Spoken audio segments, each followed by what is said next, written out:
फिर से स्वागत है आप लोग का मेरी अगली वीडियो में। आज की वीडियो में मैं आपके लिए लेके आ गया हूँ दो प्रोसेसर का कंपैरिजन। एक है i5 का 12th जनरेशन का प्रोसेसर और एक है i7 का 12th जनरेशन का प्रोसेसर। इन दोनों प्रोसेसर के बीच में क्या डिफरेंस है आज की वीडियो में बताने वाला हूँ, तो वीडियो को पूरा देखना। जो i5 का 12th जनरेशन वाला प्रोसेसर उसका मॉडल नंबर है 12500H। एच सीरीज के दोनों प्रोसेसर है। और यहाँ पे जो i7 का 12th जनरेशन का प्रोसेसर है उसका मॉडल नंबर है 12700NH। ठीक है, तो दोनों प्रोसेसर के बीच का कंपैरिजन आज को आपको इस वीडियो में देखने को मिलेगा। जो कंपैरिजन मैं बताने वाला हूं वो एक एक करके आपको बताऊंगा, डिटेल में बताऊंगा, सारी चीज़ इसमें कंप्लीट करने की कोशिश करूंगा। व्हाइट बोर्ड में अच्छे से लाइन बना के दोनों तरफ से अच्छे से बताने वाला हूं, तो वीडियो को पूरा जरूर देखना ताकि आपका डाउट क्लियर हो जाए। इस वीडियो को देखने के बाद आपका एकदम डाउट यहाँ से क्लियर होने वाला है। लास्ट में प्रैक्टिकल बात भी करूंगा कि कैसे आप खरीद पाओगे लैपटॉप को सस्ते से सस्ते प्राइस में। जब आप वीडियो को एकदम एंड तक देखोगे तो आपको समझ में आएगा प्रैक्टिकल बात मैं कैसे करता हूँ, रियल लाइफ टॉक कैसे करता हूँ कि मार्केट में कैसे सस्ते सस्ते प्राइस में आपको मिलने वाला है। तो वीडियो को स्टार्ट करते हैं एंड व्हाइट बोर्ड स्क्रीन पे आते हैं और आपको अच्छे समझाता हूँ। अब यहाँ पे हम अपने व्हाइट बोर्ड स्क्रीन पे आ चुके हैं, तो यहाँ पे मैं आपको बताऊंगा डिफरेंस दोनों प्रोसेसर के बीच में। जो पहला मैं पूरी लाइन खींच दे रहा हूँ और इस साइड में मैं लिखता हूँ i7 12700H एंड दूसरी तरफ मैं लिखता हूँ i5 का 12500H। तो कंपैरिजन शुरू करते हैं। सबसे पहले सीपीयू कोर्स की बात करते हैं। जो सीपीयू कोर्स हैं आपके i7 वाले में 12700H वाले में, उसमें आपको टोटल 14 कोर्स देखने को मिलते हैं एंड वहीं पे दूसरी तरफ i5 12500H में आपको सिर्फ 12 कोर्स ही देखने को मिलते हैं। और इंटेल में दो टाइप के कोर होते हैं, एक होता है पी कोर, एक होता है ई कोर। पी कोर का मतलब होता है performance core and E core का मतलब होता है एफिशिएंसी कोर। जो परफॉर्मेंस कोर होता है उसका यूज होता है जब कोई आप हैवी टास्क करते हो, जैसे कि वीडियो एडिटिंग या फिर गेमिंग, इस तरह हैवी टास्क के लिए जो काम के लिए जो कोर्स चाहिए होता है उसके लिए परफॉर्मेंस कोर लगता है। एंड वो टास्क जो कि बहुत आसानी से हो जाते हैं, जैसे कि वेब ब्राउजिंग करना, वीडियो देखना नॉर्मल, तो वो काम के लिए आपके एफिशिएंसी कोर जो है वो काम में आता है। ठीक है, तो यहाँ पे पी कोर्स और ई कोर्स की बात करें तो जो पी कोर्स आपको देखने को मिलते हैं i7 के 12700H में वो मिलते हैं आपको 6 एंड वहीं पे पी कोर्स आपको देखने को मिलते हैं i5 के 12500H में 4। ठीक है, तो यहाँ पे जो दो पी कोर है वो एक्स्ट्रा देखने को मिलता है। दो परफॉर्मेंस कोर की वजह से आपको बहुत डिफरेंस देखने को मिलेगा i7 वाले प्रोसेसर में। इसमें दो परफॉर्मेंस कोर एक्स्ट्रा है भाई, तो काफी ज्यादा आपको डिफरेंस यहाँ पे देखने को मिल जाएगा। फिर उसके बाद हम बात करते हैं ई कोर्स की। जो ई कोर्स होते हैं, जो कि जिसको एफिशिएंसी कोर्स भी बोलते हैं, वो दोनों के बिल्कुल सेम है। 8 कोर इसमें भी, 8 कोर इसमें भी, इसमें कोई डिफरेंस दोनों में नहीं है। एक बात और बताना चाहूंगा, जो का पी कोर होता है वो और जो आपका ई कोर होता है, दोनों की क्लॉक स्पीड्स अलग होती है, दोनों अलग अलग स्पीड से रन करते हैं, तो इसी वजह से दोनों की क्लॉक स्पीड्स भी अलग अलग होती हैं, जो कि मैं बाद में डिस्कस करूंगा थोड़ी देर बाद। ठीक है, अभी इतना मैं बता दिया तो इतना समझ लो। अब थ्रेड्स की बात करते हैं, तो देखो ध्यान से सुनना क्या होता है, क्या मैं बोलने वाला हूँ। जो पी कोर्स होता है वो डबल होता है, मतलब जो एक पी कोर होता है वो डबल दो कोर के बराबर होता है। एक पी कोर के पास दो कोर की शक्ति होती है, मतलब वो दो वर्चुअल कोर्स की तरह काम करता है। तो उस हिसाब से अगर 6 पी कोर्स आपको देखने को इसमें मिलते हैं i7 वाले में, तो इट मींस कि उसमें आपको 12 वर्चुअल कोर्स देखने को मिलेंगे i7 वाले में। 12 वर्चुअल कोर्स को हम 12 थ्रेड्स भी बोल सकते हैं, तो 12 थ्रेड्स आपको देखने को मिलेंगे i7 वाले में। प्लस और भी होगा, जो बाकी 8 ई कोर्स है उसको थोड़ा ना भूल जाओगे। 8 आपको 8 थ्रेड्स एक्स्ट्रा देखने को और मिलेंगे, तो टोटल आपको 20 थ्रेड्स देखने को मिलते हैं i7 वाले में। i7 के 12700H में आपको 20 थ्रेड्स देखने को मिलते हैं। वही अगर आप इसको कैलकुलेट करोगे i5 वाले में, तो i5 के 12500H में आपको देखने को मिलेंगे, इसमें आपके 4 पी कोर है। इट मींस 8 वर्चुअल कोर्स हुए एंड एफिशिएंसी कोर के जो थ्रेड्स होंगे वो 8 के 8 ही होंगे, तो टोटल इसमें आपको 16 थ्रेड्स देखने को मिलते हैं। तो यहाँ पे आपको i7 वाले में टोटल 4 थ्रेड्स एक्स्ट्रा देखने को मिलता है, जिससे आपको परफॉर्मेंस में काफी डिफरेंस देखने को मिलेगा। i7 वाला काफी बेटर परफॉर्म करेगा एज कंपेयर टू i5 वाला। ठीक है, अब हम क्लॉक स्पीड की बात करते हैं। जो पी कोर है, ठीक है, पहले पी कोर्स की बात करेंगे फिर हम ई कोर्स की बात करेंगे। i7 12700H में 6 पी कोर्स दिए हुए हैं, उन सब जो 6 के 6 पी कोर्स है उनकी क्लॉक स्पीड की यहाँ बात करता हूँ। देखो, जो बेस फ्रीक्वेंसी आपको देखने को मिलेगी वो मिलेगी 2.3 गीगाहर्ट्ज की एंड टर्बो बूस्ट फ्रीक्वेंसी आपको 4.7 गीगाहर्ट्ज देखने को मिलेगी। वहीं पे अगर मैं दूसरे वाले की बात करूँ, i5 वाले की, i5 12500H की बात करूँ, तो यहाँ पे जो आपको क्लॉक स्पीड देखने को मिलेगी वो मिलेगी बेस क्लॉक स्पीड 2.5 गीगाहर्ट्ज की and turbo boost clock speed मिलेगी आपको 4.5 गीगाहर्ट्ज की। तो आप साफ साफ देख सकते हो 0.2 गीगाहर्ट्ज ज्यादा देखने को यहाँ मिलता है आपको i7 वाले में, जिसकी वजह से आपको काफी ज्यादा स्पीड देखने को मिलेगी i7 वाले प्रोसेसर में। ई कोर्स की अगर आप बात करें, पी कोर्स की हमने डिस्कस कर दिया। ई कोर्स की बात करें तो देखो ई कोर्स दोनों के सेम है, 8 है। ठीक है, तो अब दोनों की क्लॉक स्पीड की बात करें तो देखो, जो बेस क्लॉक स्पीड होगी ई कोर की i7 वाले की वो होगी 1.7 गीगाहर्ट्ज की, वहीं पे बूस्ट क्लॉक स्पीड यहाँ पे होगी 3.5 गीगाहर्ट्ज की। वहीं पे दूसरी तरफ अगर आप जाते हो i5 वाले पे जाते हो, i5 के 12500H में जाते हो, तो वहां पे आपको बेस क्लॉक फ्रीक्वेंसी देखने को मिलेगी। ई कोर्स की बेस क्लॉक फ्रीक्वेंसी देखने को मिलेगी 1.8 गीगाहर्ट्ज की एंड वहीं बूस्ट क्लॉक फ्रीक्वेंसी आपको देखने को मिल जाएगी 3.3 गीगाहर्ट्ज की। तो यहाँ पे इफिशिएंसी कोर की जो फ्रीक्वेंसी है वो भी आपको ज्यादा देखने को मिलती है as compare to i5। i7 की जो इफिशिएंसी कोर की स्पीड्स है वो काफी ज्यादा है अगर मैं कंपेयर करूँ i5 के एफिशिएंसी कोर की स्पीड। ठीक है, तो अब मैं ये मान के चलता हूँ कि आपको जो जो चीजें मैंने समझाई आपको समझ में आएगी। अब आगे बढ़ते हैं, कैच के बारे में बात करते हैं। कैच क्या होता है? देखो, जो कैच मेमोरी होती है हमारे सीपीयू में वो रैम से भी ज्यादा फास्ट होती है। सोचो, रैम से भी ज्यादा फास्ट मेमोरी होती है कैच, तो कैच कितनी इंपॉर्टेंट है आपको जान। एंड जो सबसे फास्ट होती है पूरे सीपीयू में वो कैच होती है, फिर उससे स्लो रैम होती है, फिर उससे स्लो हार्ड डिस्क होती है। ठीक है, तो आपका कोई भी प्रोग्राम जो आप लोड करते हो या फिर कोई भी प्रोग्राम आप एग्जीक्यूट करते हो वो आपका कैच से ही एग्जीक्यूट होता है। आपका सीपीयू कैच से डेटा लेता है और आपके प्रोग्राम को लोड करता है। ठीक है, तो आपका कैच जितना ज्यादा होगा उतना जल्दी आपका प्रोग्राम लोड होगा, उतना फास्ट आपका सिस्टम चलेगा। इसीलिए कैच का ज्यादा होना बहुत इंपॉर्टेंट है। अब कैच के भी कुछ लेवल्स हैं। यहाँ पे कैच के 3 लेवल्स होते हैं, level 1, level 2, level 3। L1, L2, L3 भी इनको बोला जाता है। जो लेवल 1 होता है वो सबसे ज्यादा फास्ट होता है, फिर लेवल 2, फिर लेवल 3। ठीक है, एंड जितना बड़ा आपका L1 होगा, ठीक है, लेवल 1 आपका जितना बड़ा होगा साइज में उतना ज्यादा आपका सिस्टम फास्ट होगा। ठीक है, लेवल 1 का साइज जनरली छोटा ही होता है, बट वो अगर केबी में ही है और वो उसमें भी केबी में ही काफी ज्यादा डिफरेंस आ जाता है। ठीक है, तो अभी मैं आपको समझाता हूँ लेवल 1, लेवल 2, लेवल 3 कर डिफरेंस मैं आपको अच्छे से बताता हूँ तो आपको ज्यादा अच्छी तरीके से समझ में आएगा। तो डिफरेंस मैं आपको समझाता हूँ। देखो, जो i7 का 12700H है उसमें उसके कैच की बात करें तो उसका जो L1 कैच है वो यहाँ पे दिया हुआ है 1.09 MB का, जो कि बहुत बड़ा है भाई, बहुत ज्यादा है। एंड L2 की बात करें, जो L2 कैच है वो दिया हुआ है 17.5 MB का। एंड यहाँ पे L3 कैच दिया है आपको 24 MB का। ठीक है, ये हमने i7 की बात करी। अब हम यहाँ पे i5 वाले की बात करते हैं। i5 का 12500H में आपको दिया हुआ है L1 कैच करीब 960 KB का, जो कि कम है उसके कंपैरिजन में। एंड यहाँ पे L2 में दिया हुआ है आपका 15 MB एंड यहाँ पे आपको L3 दिया हुआ है 18 MB।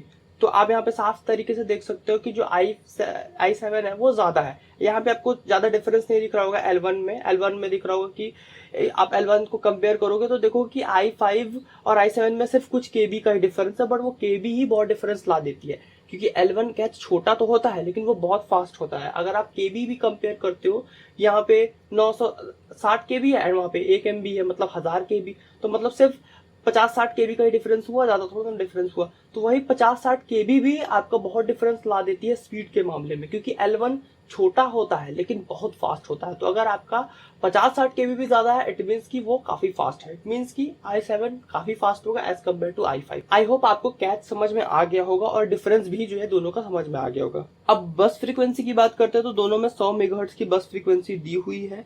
फैब्रिकेशन की बात करें तो दोनों में 10 नैनोमीटर का फैब्रिकेशन आपको मिलेगा। एंड टीडीपी वैल्यूज की बात करें तो देखो, दोनों में आपको 35 से लेके 45 वॉट तक की टीडीपी दोनों में सेम देखने को मिलती है। एंड यहाँ पे मैक्सिमम बूस्ट टीडीपी की बात करें कि मतलब मैक्सिमम आपका सीपीयू कितना टेम्परेचर झेल सकता है, तो यहाँ पे मैक्सिमम जो है i7 वाला आपका करीब 115 वॉट तक का जो है झेल सकता है। और वहीं पे मैं i5 वाले की बात करूँ तो वो 95 वॉट तक का आपका झेल सकता है पावर। ठीक है, तो ये दोनों की मैक्सिमम टीडीपी की मैंने बात की तो इतना है। एंड यहाँ पे सॉकेट की बात करूँ तो दोनों का सेम सॉकेट है, BGA 1744, दोनों का सेम सॉकेट यहाँ पे है। ठीक है, अब ग्राफिक्स की बात करें तो देखो, दोनों में आपको integrated graphics Iris X graphics देखने को मिलता है। ठीक है, जैसे कि कोर्स की क्लॉक स्पीड होती है पी कोर की, ई कोर की, मैंने पहले बताया ना, पी कोर की क्लॉक स्पीड है, ई कोर की क्लॉक स्पीड है, वैसे ही यहाँ पे ग्राफिक्स की भी क्लॉक स्पीड होती है। ठीक है, जीपीयू की भी यहाँ पे आपको क्लॉक स्पीड देखने को मिलेगी, इंटीग्रेटेड जीपीयू की क्लॉक स्पीड होती है। तो यहाँ पे मैं क्लॉक स्पीड की बात करूँ तो जो आपको बेस क्लॉक स्पीड मिलेगी देखने को, दोनों में सेम है। बेस क्लॉक जो है मैं यहाँ पे आपको 300 मेगाहर्ट्ज की दोनों में सेम देखने को मिलती है। वहीं पे बूस्ट क्लॉक स्पीड की बात करूँ तो बूस्ट क्लॉक स्पीड यहाँ पे आपको देखने को मिलती है i7 वाले में 1400 मेगाहर्ट्ज की, वहीं पे i5 वाले में आपको सिर्फ 1300 मेगाहर्ट्ज देखने को मिलती है। तो यहाँ पे बात करें तो 100 मेगाहर्ट्ज ज्यादा देखने को मिलती है i7 वाले में। तो डेफिनेटली i7 का ग्राफिक्स ज्यादा बेटर है एज कम्पेयर टू i5 वाले। शेडिंग यूनिट्स की बात करें तो यहाँ पे 768 की शेडिंग यूनिट देखने को मिलती है i7 वाले में, 12700H वाले में। एंड वहीं पे 640 शेडिंग यूनिट देखने को मिलती है आपको i5 के 12500H में। हाँ, तो शेडिंग यूनिट्स क्या होता है उसको बताते हैं। देखो, आपका जो प्रोसेसर होता है, ठीक है, आपके प्रोसेसर में बहुत छोटे छोटे प्रोसेसर्स होते हैं जो कि रिस्पॉन्सिबल होते हैं इमेज की एस्पेक्ट्स को बनाने के लिए। जैसे आपकी बॉडी है, आपकी बॉडी में मांसपेशियां है, हड्डी है, तो आपकी बॉडी के अलग अलग पार्ट्स हो गए ना, मांसपेशियां, हड्डी, जिससे मिलकर आपकी पूरी बॉडी बनी है। उस तरह एक इमेज है, एक फोटो जो आप देखते हो उसके भी एस्पेक्ट्स होते हैं। जैसे कि फोटो में लाइन बनी हुई है, फोटो में कलर बना हुआ है, फोटो में सर्कल बना हुआ है, फोटो में शेप बना हुआ है, तो ये सारे उस फोटो के एस्पेक्ट हैं, उस इमेज के एस्पेक्ट्स हैं जो आप अपने कंप्यूटर स्क्रीन पे देखते हो। तो वो एस्पेक्ट को जितने ज्यादा आपकी शेडिंग यूनिट्स होंगी उतना अच्छे वो एस्पेक्ट्स बनेंगे, क्योंकि वो जो एस्पेक्ट्स होते हैं इमेज के वो शेडिंग यूनिट्स पे निर्भर होते हैं। तो जितनी ज्यादा शेडिंग यूनिट्स होंगी उतने अच्छे आपकी इमेज की एस्पेक्ट रहेगी, उतना अच्छा, उतनी हाई क्वालिटी की इमेज या फिर उतने हाई क्वालिटी का ग्राफिक्स आपके सामने प्रेजेंट होगा। ठीक है, तो यहाँ पे i7 का डेफिनेटली आपको ज्यादा दिख रहा है, 700 कुछ है, एंड यहाँ पे सिर्फ 600 दिया हुआ है, 640 दिया हुआ है, तो डेफिनेटली i7 वाले का जो है ग्राफिक्स ज्यादा बेटर है।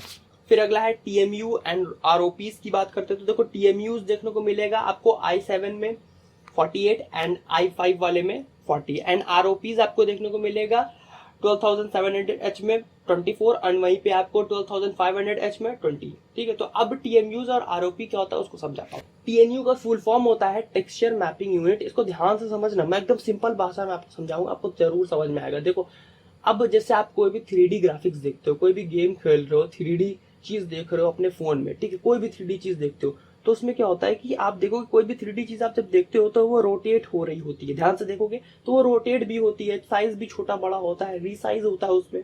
ठीक है, तो और इमेज डिस्टॉर्ट भी होती है, इमेज पतली हो जाती है, मोटी हो जाती है, तभी तो वो ग्राफिकल इल्यूजन आपके सामने आता है। तो वो ही जो चीज होती है, इमेज का रोटेट होना, टिल्ट हो जाना, घूम जाना, डिस्टॉर्ट हो जाना, छोटा बड़ा हो जाना साइज में, ताकि आपको 3D स्ट्रक्चर मिल सके, ये चीज जो है वो डिपेंड होती है आपके TMU पे। आपका TMU जितना अच्छा होगा उतनी अच्छी तरीके से आपकी इमेज रोटेट कर पाएगी, गोल गोल घूम पाएगी, आपको उतना अच्छा 3D इफेक्ट देखने को मिलेगा, और उतनी अच्छी तरीके से आपकी इमेज छोटी बड़ी हो पाएगी, साइज चेंज हो पाएगा एंड डिस्टॉर्ट हो पाएगी, और उतना ही अच्छा आपको जो है एक्सपीरियंस मिलेगा। जितना अच्छा TMU होगा उतना अच्छा आपका रोटेट होगी इमेज एंड उतना अच्छा आपको एक्सपीरियंस मिलेगा। तो यही होता है TMU।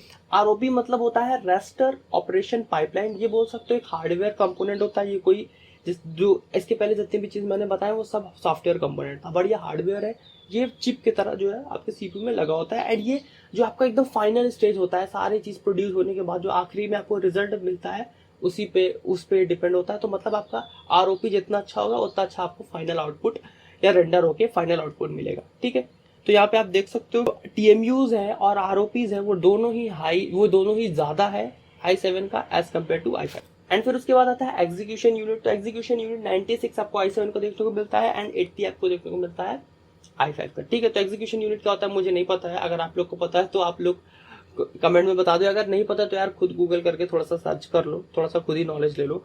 ठीक है, एंड अगर तुम्हें पता चले तो यार कमेंट में आके बता देना क्या होता है।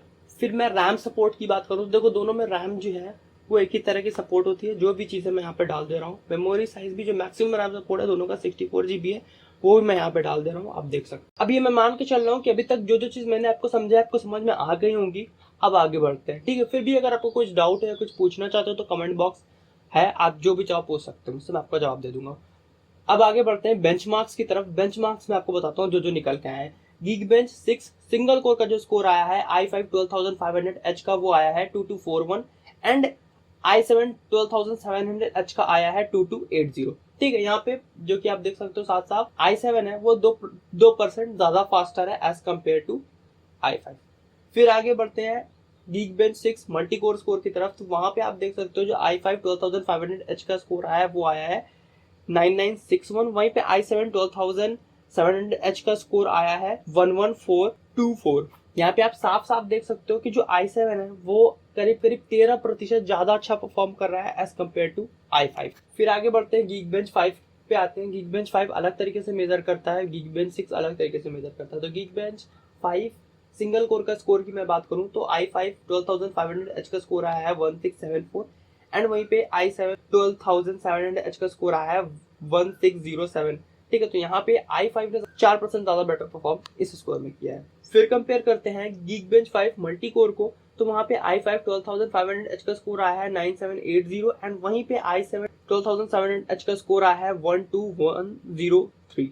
जहाँ पे आप साफ साफ देख सकते हो कि जो i7 है वो 19% ज्यादा बेटर परफॉर्म किया है एज कम्पेयर टू फिर iGPU FP32 परफॉर्मेंस, इसका स्कोर मैं आपको बताता हूँ। तो इसमें i5 12,500H का स्कोर आया है 1611 एंड वहीं पे i7 12,700H का स्कोर आया है 1246। तो यहाँ पे आप साफ साफ देख सकते हो कि कितना बड़ा डिफरेंस। यहाँ पे 25% ज्यादा बेटर परफॉर्म करता है आपका i7। और पास मार्क का जो स्कोर आया है वो आया है i5 12,500H का 2125 एंड i7 12,700H का आया है 26713। तो यहाँ पे आप साफ साफ देख सकते हो कि पास मार्क ने भी जो है, पास मार्क में भी जो i7 है वो बेटर परफॉर्म किया है, करीब करीब 19% ज्यादा बेटर परफॉर्म किया है i5 के कंपैरिजन। फिर वीरे सीपीयू रेंडर बेंचमार्क्स की बात करें तो यहाँ पे i5 12,500H का स्कोर आया है 8620 एंड वहीं पे i7 12,700H का स्कोर आया है 9902। तो डेफिनेटली आप यहाँ पे भी देख सकते हो i7 ज्यादा बेटर परफॉर्म किया है, करीब करीब i7 जो है वो आप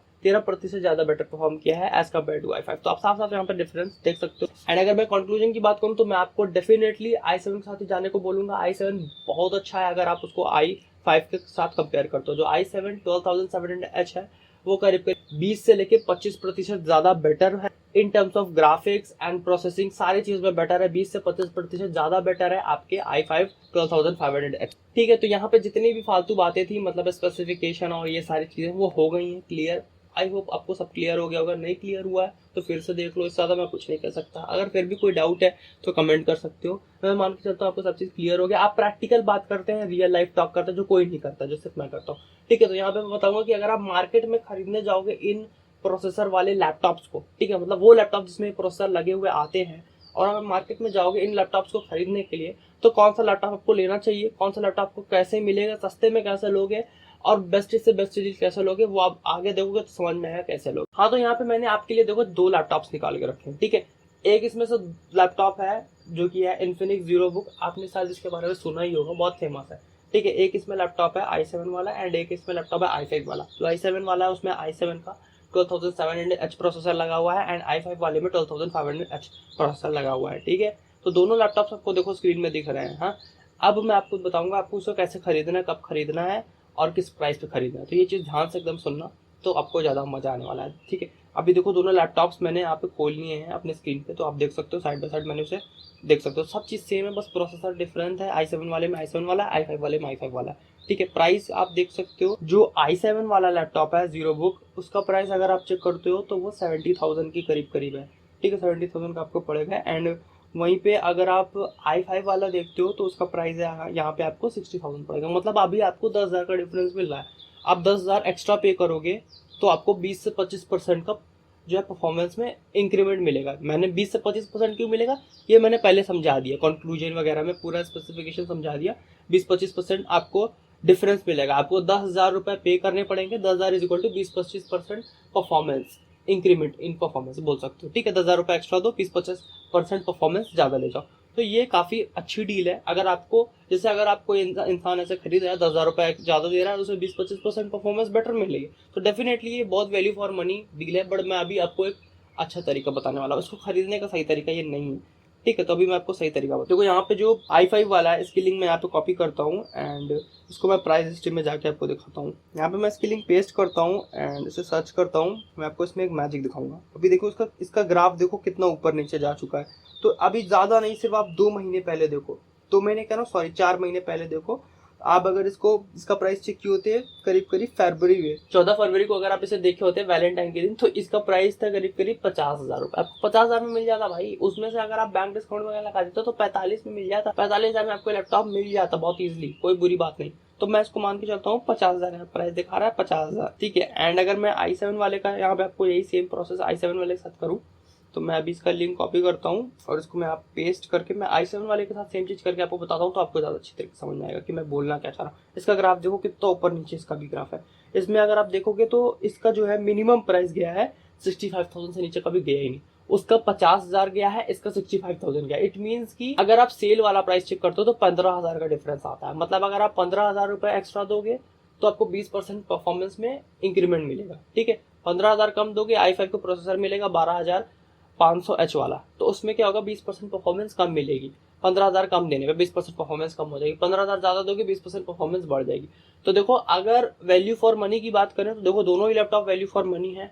डिपेंड करता है आप किस प्राइस पे खरीदते हो। अगर आप i5 वाले खरीद लेते हो 40,000 में, 40,000 में नहीं, कम से कम 41 42 में खरीद लेते हो।